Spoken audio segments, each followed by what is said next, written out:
दोस्तों नमस्कार, मैं संजय शर्मा। आप देख रहे हैं 9 PM। आज तक 9 PM के कैमरे पर आपने बड़ी बड़ी उन शख्सियतों को देखा, विधायकों को देखा, सांसदों को देखा, इलाके के धुरंधर नेताओं को देखा, लेकिन आज हमारे मंच पर एक ऐसी शख्सियत है जो बचपन से ही इलाके में नामी ग्राम्य के तौर पर है।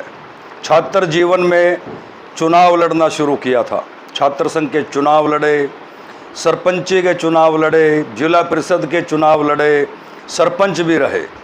पूरी विधानसभा में कोई गांव, कोई व्यक्ति ऐसा नहीं है जो शख्स इस वक्त हमारे मंच पर विराजमान है, बैठे हैं, कृष्ण कुट। लेकिन खासियत जो रही है, आज तक मीडिया से इनकी निरंतर दूरी रही है और आज मीडिया के मंच पर आए हैं। क्या टीस है, क्या कहना चाहते हैं, सीधा चलते हैं। सरपंच साहब नमस्कार। शर्मा जी नमस्कार। एकदम से बहुत बढ़िया जी शर्मा जी, मीडिया के करीब आए हो। सबसे पहले तो शर्मा जी मैं 9 PM के सभी दर्शकों का धन्यवाद करता हूँ। मैंने शर्मा जी को यहाँ घर बुलाया है। जी जी। वैसे तो मैं कभी मीडिया के सामने नहीं आता। मैंने पहले बोला कि अचानक से एकदम क्या हुआ भाई, लेकिन कौन सी बात है जो आज आप कहना चाहते हो? आज के युग में देख का मौसम आज बादलों का था, बढ़िया ठंडा मौसम हो रहा था। मैं भी फोनों पर और कुछ देखने भी लग रहा, सुनन भी लग रहा, काफी सालों था सुनन लग रहे। लेकिन आज दिल मेरा भी नहीं उकर पड़ा, मैं भी अपने दिल की बात शर्मा जी ने बुलाया रखूं भाई। बोल दो आज। इजाजत हो शर्मा जी, में कमाल है, रख दूंगा। तो दर्शक देख रहे हैं, देखो पूरा घरोंडा विधानसभा आज आपको सुन रहा है। देखो शर्मा जी, मैं कोई राजनीति तो नहीं करता, मैंने 7 चुनाव लड़े। मैं जो काम करता हूँ दिल से करता हूँ और समाज के हित के लिए करता हूँ। जब मैं सरपंच बना, मेरे पूरे गांव को पता है कि हमने कृष्ण को सरपंच बनाया था गांव का। तो एक उसने दिन रात लगन से, मेहनत से गांव के लिए क्या क्या किया। मेरे गांव में लगभग 100-125 के करीब गलियां बनती हैं। वैसे तो ज़्यादा बन जाएंगी यदि वो लगाएं कि लगभग 20,000 की आबादी का गांव। बड़ा गांव। हाँ बड़ा गांव।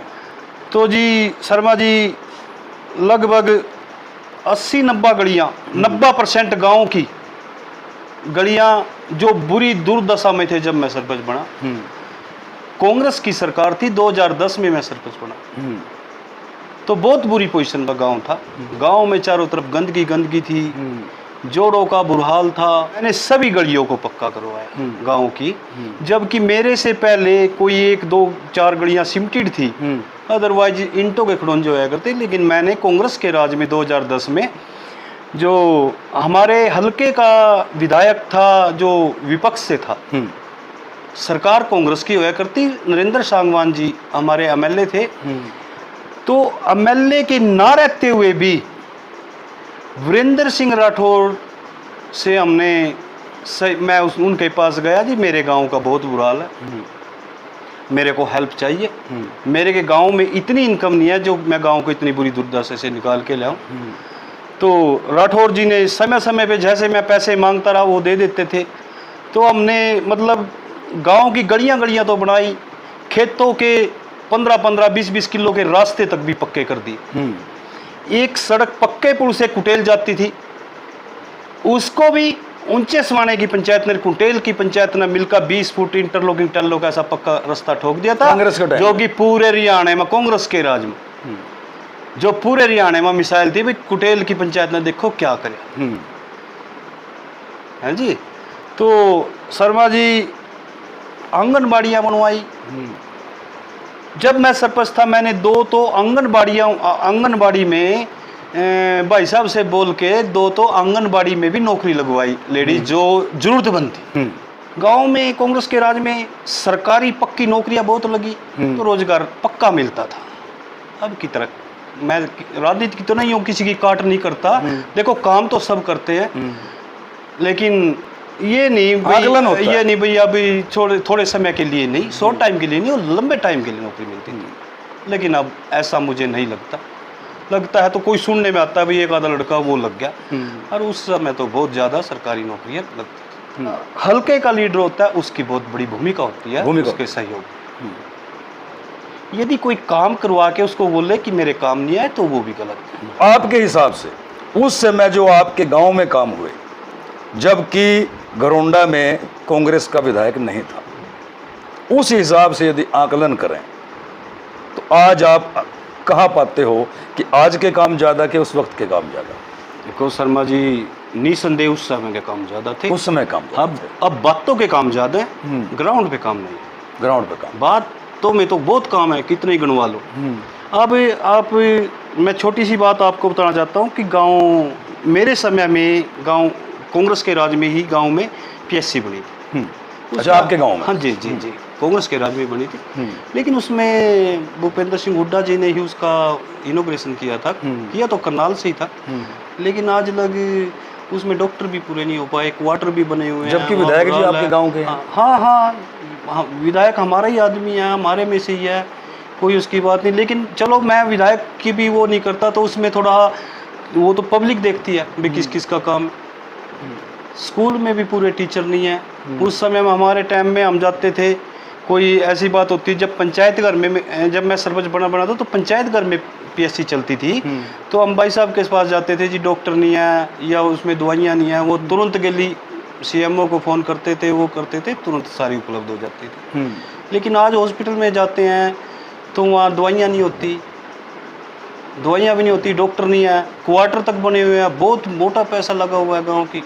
अच्छी पीएससी बनी हुई है, बहुत बड़ी बढ़िया सुंदर पीएससी बनी हुई है। गांव ने 3-4 एकड़ जमीन भी दी हुई है। लेकिन मेरे में पीड़ा है, मेरे में दर्द है। मैं गांव का बेटा हूं, तो मैंने गांव के लिए लगभग 150 एकड़ जमीन कल्पना चावला मेडिकल यूनिवर्सिटी के लिए दी थी। वो भी बड़ी बात। जी जी जी।